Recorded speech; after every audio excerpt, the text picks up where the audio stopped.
Well, Jane, we find ourselves on this wonderful Sunday afternoon in St John's Churchyard in Devizes. Yes. And why are we here?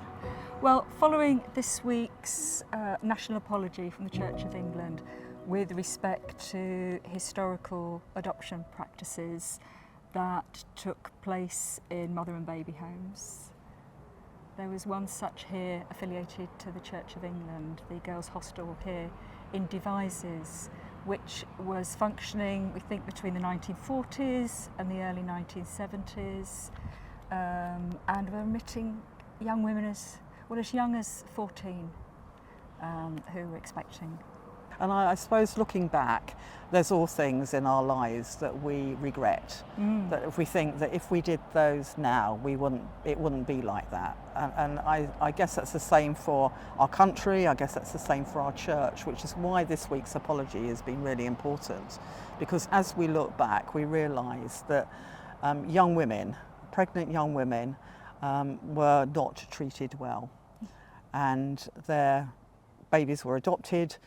And as we've heard stories since, we realised that experiences were different, but some experiences were not good with what the church did. No, didn't receive the care, the compassion, the support that someone coming into a Christian community, a Christian institution should have received. No, not at all. Yeah. And we're sorry in this diocese for the part that the Diocesan Welfare Fund played in homes, not only here in Devizes, but in Poole, in Weymouth, in Salisbury, where young women were taken, and then their babies were born and different things happened. We haven't heard any stories of life in the diocese, of how it was. This apology may bring those to light. No, but things are different now, aren't they, Jane? You've been a chaplain. And absolutely. I was recalling when I was university chaplain, so this was back in the late 1990s, early 2000s.